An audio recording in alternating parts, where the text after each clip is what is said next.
Hi, my name is Brian with Blue Sky Energy and Genesun Solar Charge Controllers, and today we're going to learn how to test solar panels. Now, in order to test a solar panel, you're going to need a voltage meter that can not only check voltage, but also show the short circuit current. Now, you can normally determine this on a meter because it'll have two different inputs for your positive probe, in between volts and ohms and current, normally labeled 10A. Now, for these tests today, we're going to look at the standard test conditions, or STC. Now, often other panels will show NOCT for normal operating cell temperature, or PTC for PV-USA test conditions. The latter of which are just designed to give you more realistic, real-world expectations from your solar panel, but since every solar panel out there gives you STC specs, that's the one we're going to go with. Also, at the end of the video, I'm going to show you how to use some of those observed observations, especially on the current, in order to give you a good idea what your charge controller should be outputting just based on the effective wattage that we measured. So let's go get started. So, the first step when testing a solar panel is to look at its open circuit voltage, commonly referred to as its VOC. With your digital voltage meter set up to measure voltage, you connect your probes to the output of the panel. Now you'll notice, as the panel angle changes, the observed voltage, or VOC, of the panel will increase and get a little closer to the STC rated specs as the angle of the sun is more perpendicular. Now this particular panel is rated to 21.0 volts open circuit voltage and has a short circuit current, which we're going to measure in a moment, of 7.7 amps. So the second step in testing a solar panel is you want to look at its short circuit current, commonly referred to as the ISC. Now in order to do this, we're going to want to set up our meter to measure current instead of voltage. So we switch our positive probe over to the fuse socket and make the adjustment accordingly. Now it's important to note that you shouldn't really connect your panel leads to your meter while your panel is exposed to the sun. The spark can actually damage your meter. Now you can put a blanket over your panels, you can put some cardboard, or in our situation, we're going to rotate the panel away from the sun. Now, with the leads connected to the panel, I'm going to go ahead and put it back into the sun. Now you can also see our short circuit current will vary as the panel is angled so the sun is more perpendicular with it, reaching the STC rated specs a little more closely. So now that we're inside, let's have a look at what we observed.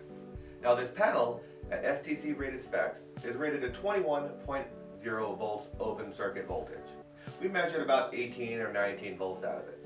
This is not uncommon.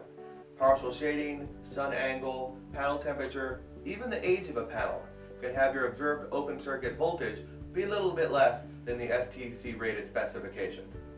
Also notice of the 7.7 amps rated short circuit current, or ISC, we measured about 4 or 5 amps out of it. Again, this is not uncommon at all. Many panels provide NOCT or PTC conditions for a more real-world expectation of what you can expect out of your solar panel. Generally speaking, I guesstimate about 70% of your rated STC wattage will be available on most panels. Now, if you had a bad panel, you would probably observe a suspiciously low open circuit voltage, say in this case about 17 volts or less, but more importantly, when you look at the short circuit current, or the ISC, it's going to be near zero. Bad panels tend to give almost no current. If you're getting a couple amps out, then you're probably okay on your short circuit current. It's just their particular conditions of that day aren't allowing your power to produce full power. Bad panels normally go one way or the other. Either they produce current or they don't produce any current at all. Now earlier we spoke about how to determine the effective wattage on your panel based on these observations. Now this panel is rated to 7.7 amps of short circuit current at STC specs, and we observed about 5.2 amps out of it. That means we're getting about 67% of your rated current from the panel. Now, since the panel is rated to 120 watts at standard test conditions, and you're getting about 67% of your current, that means you're getting about 67% of that wattage. Or in this case, about 80 watts effective coming out of your solar panel. Now, in this case, if we assume our battery voltage is 12.5 volts, then 80 watts divided by 12.5 volts, you would expect about 6.4 amps coming from your charge controller.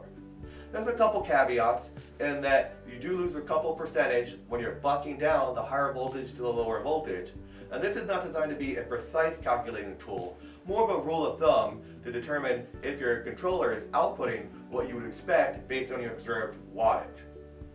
The last note before we go, and perhaps the most important one, is that you never want to test your short circuit current while your inputs are connected to your charge controller. This will most definitely destroy your charge controller, and that's not a good thing for anybody. Nobody wants to have that happen today. So please, when checking your short circuit current or your ISC, make sure that your PV inputs are disconnected from your charge controller. Once again, my name is Ryan from Blue Sky Energy and Jellison Solar Charge Controllers. I hope you have a nice day. If you have any questions, you can reach us at tech support at blueskyenergyinc.com.